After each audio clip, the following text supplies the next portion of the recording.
My sister told me she had a special gift for my baby shower. When I opened it, I found a box of diapers, used ones. The room erupted in laughter, but I wasn't laughing. I stood up, set the box down, and calmly announced, "Oh, by the way, Amanda just lost her house." Everyone fell silent. Amanda just shrugged and said, "Stop being dramatic. You're loaded. Buy a real gift yourself."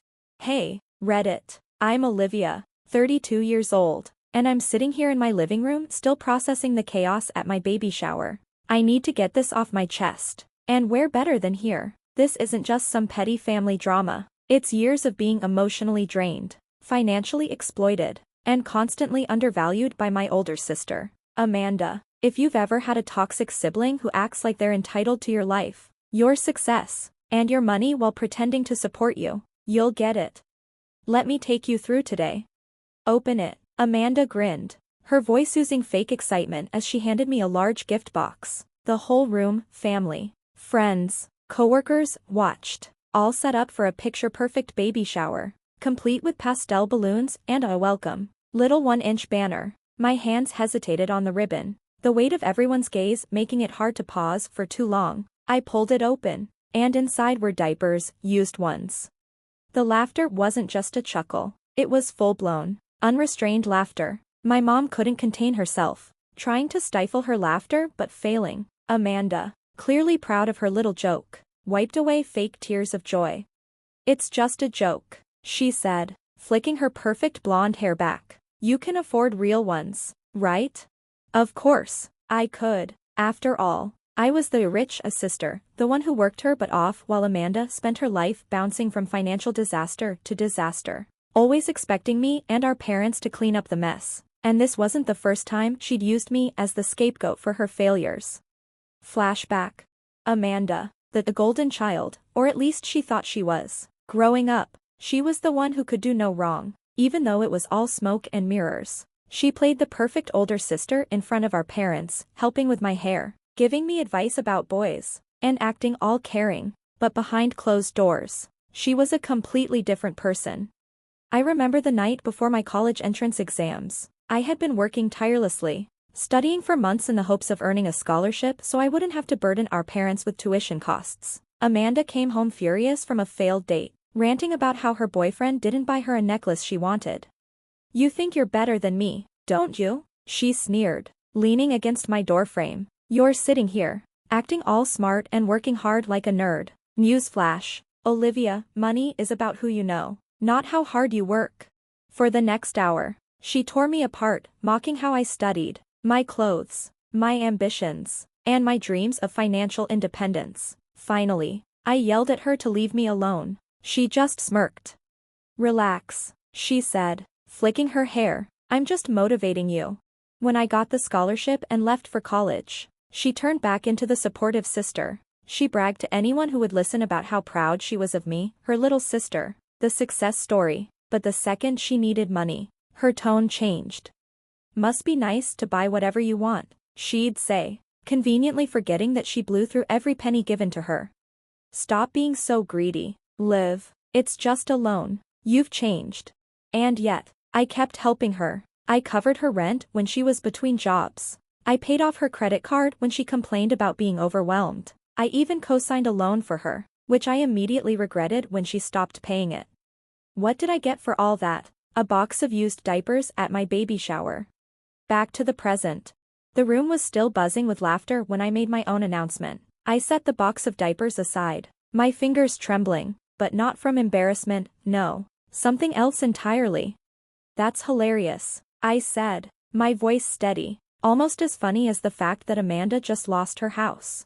The laughter died instantly. Amanda blinked, confused. "What?" she asked. "Oh, did I forget to mention that?" I turned to the crowd. "I bought the mortgage to her house 6 months ago. She was behind on payments again, and instead of letting the bank foreclose, I stepped in. But after this little stunt," I tilted my head, savoring the way her face drained of color. "I'm not feeling so generous anymore." "You're lying," she stammered. I pulled out my phone and, with a few taps, showed the property record. Her name wasn't on it anymore, just mine. There were gasps, whispers, My mom's eyes flickered between us, realization dawning. Amanda, I said, slipping my phone back into my purse. I was going to let you stay there, maybe even give you the deed as a gift. But since you think I should buy my own gifts. I let my words hang in the air. She laughed nervously. Don't be dramatic. You're rich. Do the right thing. The right thing? I echoed. You mean like humiliating your pregnant sister in front of everyone? It was just a joke, she snapped, but her voice wavered. I didn't respond, just let the silence stretch on. My father stood up, clearing his throat, probably preparing to lecture me about being the bigger person. I raised a hand. Don't, I warned. I've been the bigger person my whole life. I've covered for her debts. I've bailed her out of situations she got herself into. I've even paid for her to go back to school twice, only for her to drop out both times. I let her live rent-free for years, and this is what I get in return. I gestured to the disgusting box in front of me. No one spoke. Amanda's breathing became more erratic. You wouldn't actually kick me out, she said, her voice trembling. You're right, I said, tilting my head. I'll give you a week to find somewhere else. My mom stood up. Sweetheart, don't you think that's a little harsh? I turned to her with a sweet smile. So, Sakura's place, could it work? You do have a guest room, right? She flinched. Well, yes, but... Oh, perfect, I said, clapping my hands. Then Amanda has a place to stay. Amanda's eyes widened, horror overtaking her expression. I'm not living with mom and dad again, Amanda yelled. Well, Amanda, I said, keeping my voice sweet, you should have thought about that before handing me a box full of used diapers. The silence that followed could have swallowed up the entire room. No one spoke. My baby shower went on as planned, delicious food, thoughtful gifts from my real friends, and a feeling of satisfaction I hadn't experienced before. Amanda left early, and for the first time in my life, I didn't feel the need to chase after her. She wasn't my responsibility anymore. Less than 12 hours later, the phone calls began. I woke up to 22 missed calls and an inbox full of messages. Mom, Olivia, we need to talk. Amanda is devastated. You humiliated her in front of everyone. Was that really necessary? Dad, this has gone too far. Call me. Amanda, you so toxic. Sister, I was joking. You really gonna make me homeless over a prank? The classic Amanda routine, play the victim when she doesn't get her way. I ignored all of them. James, my husband, sipped his coffee beside me, scrolling through his phone with a smirk. Looks like the fallout has begun, he said, holding up his screen. My cousin Sophie had posted on Facebook, y'all. Amanda really gifted her pregnant sister used diapers and then cried when she got what she deserved. Actions have consequences. The comments were brutal. Amanda's been living off Olivia for years. She had this coming. Wait, she thought this was funny? That's just cruel. She's lucky Olivia gave her a week to move out. I let out a satisfied sigh. Finally, people were seeing her for what she truly was. James chuckled and slid his arm around my waist. So, what's the plan? He asked. I took a sip of my tea. I'm going to wait. Let them stew in their mess for a while, then I'll deal with them. By noon, my mom arrived at my doorstep, unannounced. She didn't even wait for me to open the door before barging in. Olivia, we need to talk. I crossed my arms. You could have called first. I did call, she huffed, sitting on my couch. You ignored me. I leaned against the wall, unimpressed. Mom sighed, a dramatic move, as though she were the victim here. Amanda made a mistake, but you're overreacting, kicking her out over a harmless joke. That's cruel, Olivia. I raised an eyebrow. Harmless? She didn't mean anything by it, Mom insisted. She just has a strange sense of humor. She humiliated me in front of everyone. I snapped. You saw it. She was smirking the whole time. Mom waved her hand dismissively. She's your sister, Olivia. You don't throw away family over one bad decision. I left one. I shot back. Years of bad decisions. Years of using me for money, belittling my success, and expecting me to clean up her mess? Mom flinched. She's going through a hard time. And whose fault is that? I asked. She spent all her savings, maxed out her credit cards. She had 6 months to fix this before I stepped in. Did she do anything? No, she just assumed I'd bail her out, like I always do. Mom pursed her lips, clearly struggling for a new angle. Sweetheart, I don't want this tearing our family apart. Funny, I said, tilting my head, because you didn't seem worried about that when Amanda was tearing me apart for years. She had no response. Instead, she sighed, pressing a hand to her temple like this was somehow my fault. Okay, fine, she said, but at least compromise. Let her stay another month. Give her time to figure things out. I smiled. Sure. Mom blinked, surprised. Really? Yeah, I said, grabbing my phone. I opened my banking app and scrolled to a particular payment history. She still owes me $3,000 from last year. She can stay if she pays me back first. Mom's face darkened. Olivia, you know she can't afford that. I shrugged. Then she can't afford to stay. Mom stood up abruptly. You're being heartless. No, Mom, I said, my voice cold. I'm just done being your backup plan. She left without another word. Amanda's last-ditch effort. That night, Amanda showed up at my house, banging on the door like a madwoman. When I finally opened it, she stormed past me into my living room. What is wrong with you? She shrieked. I calmly shut the door behind her. Hello to you too. She spun around, her face bright red with fury. You're really doing this? You're actually making me homeless over a joke? Call it whatever you want, I said, crossing my arms. You're not my problem anymore. She let out a hysterical laugh. Oh, come on, Olivia. You're rich. You have a huge house. What's the big deal? I stared at her. Amanda, do you hear yourself? She scoffed. I'm not asking for much. Just a little help. I would do the same for you. I burst out laughing. You help me? Yes. She yelled. I would. I stepped closer, lowering my voice. Amanda, when have you ever helped me? Her mouth opened and closed like a fish. I kept going. Did you help me when I was drowning in student debt? No. Did you help me when I was working 3 jobs to afford my first apartment? No. Did you help me when I needed someone to support me for once? Nothing. I nodded. That's what I thought. She shifted tactics. Please, she said, her voice trembling. I have nowhere else to go. Oh, come on, I said, mimicking her earlier words. Mom and Dad have a guest room. Her face twisted in disgust. I can't live with them again. Then figure something out. Tears welled in her eyes. Olivia, please, I'm begging you. For a split second, I almost gave in. Almost. But then I remembered the diapers, the laughter, the years of being her financial safety net while she spit on my success. I took a deep breath. Good luck, Amanda. And then I opened the door. She stared at me, shocked. You're actually kicking me out? You have 6 days left, I reminded her. Make them count. She stormed past me, stopping at the doorway. You're being really unfair. You know that? I smiled. And you're homeless.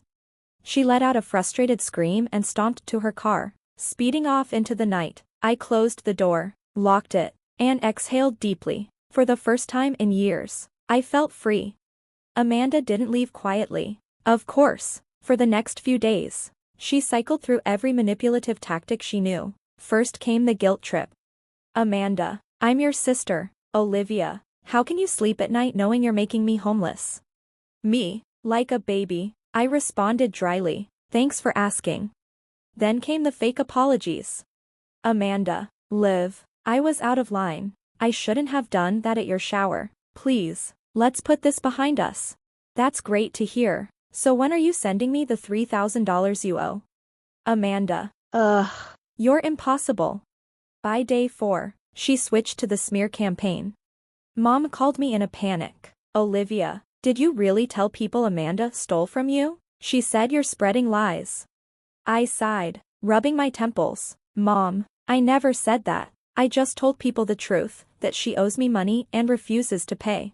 Well, now she's saying you're ruining her life. No, Mom, I said firmly. Amanda ruined her own life. I just stopped cleaning up the mess. Mom groaned, rubbing her temples. I just don't understand why you're being so cold. Because I'm done, I said simply. I'm not her bank. I'm not her safety net. She's had years to get her act together. Silence stretched between us. Mom exhaled. I just don't want to see her suffer. A bitter laugh escaped me. Where was that concern when I was the one suffering? No response, as expected. That night, Amanda made one last desperate move. Just before midnight, the pounding on my door started. James stirred beside me. You gonna get that? Nope, I mumbled, pulling the blanket over my head. The knocking didn't stop. With a frustrated groan, I threw off the covers, stomped to the door, and yanked it open. Amanda stood there, red-eyed and shaking, a suitcase at her feet. Liv, please, she whispered. I have nowhere else to go. I folded my arms. Didn't Mom offer you the guest room? She swallowed hard. I can't live with her. She's overbearing. She nags all day, and Dad just ignores me. I smirked. Sounds familiar. Her face twisted with frustration. I can't be there, Olivia. Just let me stay for a few weeks. No. A small, pathetic sob slipped out. Please, I'll get a job. I'll pay you back. I held up a hand. Stop. She clamped her mouth shut. I took a slow, measured breath. Amanda, I don't trust you. You've never changed. You've never followed through. Letting you stay here would just mean spending the next few months fighting to get you out. Her eyes darted around, searching for an argument. I gave her no time. You laughed in my face at my baby shower. You gave me used diapers. That wasn't a joke. Amanda, that was cruelty. And now, after everything, you expect me to rescue you? Tears slid down her cheeks. I don't have anywhere else to go. I sighed. That's not my problem. Her expression hardened. You're really turning me away? Yes. Her fists clenched. Fine. But when you come crawling back, don't expect me to help you. I tilted my head. When have you ever helped me, Amanda? Silence. She picked up her suitcase and stormed off. I shut the door, locked it, and climbed back into bed. James pulled me close. You okay? I exhaled deeply. Yeah, actually, I am. For the first time in years, I felt free. I thought Amanda was finally out of my life. I was wrong. A week later, Mom called. I debated letting it go to voicemail, but something told me to answer. Mom, what now? I asked, already exhausted. She sighed dramatically. Amanda moved in with us. I smirked. Oh, so she took the guest room after all? Yes, but she's miserable here, Olivia. I nearly laughed. And why is that my problem? She says she feels like a prisoner. Mom huffed. Your father and I have rules, and she doesn't like following them. Rules? That was rich, coming from parents who had let Amanda get away with everything her entire life. Let me guess, I said. You told her she actually has to contribute to the household? Mom hesitated. We just asked her to help out a little, maybe get a job, pay for her own expenses. I snorted. And how did that go? Not well, Mom admitted. She had a meltdown last night because we told her we weren't paying for her Uber Eats anymore. I actually laughed. She really thought you'd fund her lifestyle after years of mooching off me?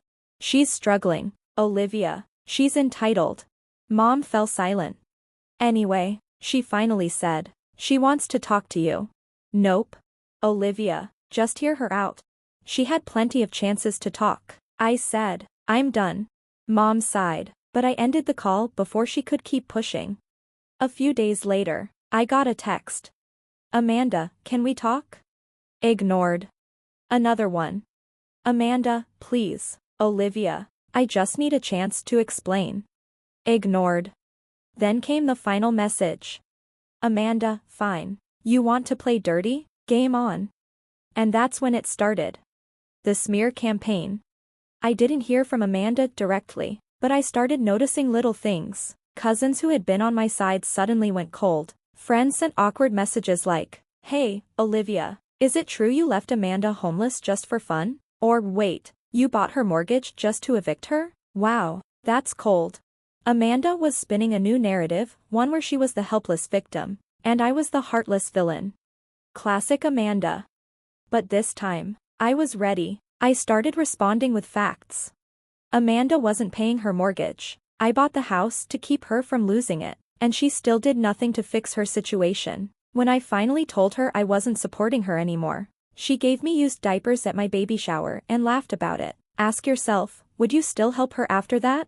One by one, people started seeing the truth. And Amanda? She lost the last bit of sympathy she had. 2 weeks later, Dad called. She's leaving, he said, sounding drained. She's moving out today. I blinked. She actually found a place? Dad scoffed. Not exactly. She's moving in with some random friend. No job, no money, no plan. I sighed. She'll never learn, will she? I doubt it, Dad admitted. Then, softer, I should have listened to you sooner. That was the closest thing to an apology I'd ever get. Yeah, I said, you should have. And with that, Amanda was finally out of my life for good. For the first time in years, I wasn't waking up to desperate texts, guilt-tripping calls, or sudden emergencies that somehow required my money. It felt amazing. James and I focused on preparing for the baby. My real friends helped me set up the nursery. Life was peaceful. Then, 3 months later, Amanda reappeared. I was rocking in my chair, reading baby books when my phone buzzed. Amanda, hey, sis. I miss you. How's the baby? I stared at the screen. After months of silence, she just popped up like nothing had happened. Ignored. An hour later, another text. Amanda, I've been thinking a lot. I know I messed up, and I want to make it up to you. Can we meet? I showed James. He raised an eyebrow. She wants something, he said. I sighed. Then came the final text. Amanda, so, I was wondering if I could stay with you for a bit, just until I get back on my feet. I promise I'll be better this time. I laughed out loud. The audacity. My final response? Me, Amanda. You burned that bridge. You didn't just use me for years. You humiliated me, painted me as the villain. And only now, when you have no other options, you want to make it up to me? She read it instantly. 3 dots appeared, then disappeared. I sent one last message. Me, I'm not your safety net anymore. Find another one. Blocked. I exhaled, feeling lighter than ever. James kissed my forehead. Proud of you. Amanda. She disappeared again. And I had a beautiful, drama-free life waiting for me.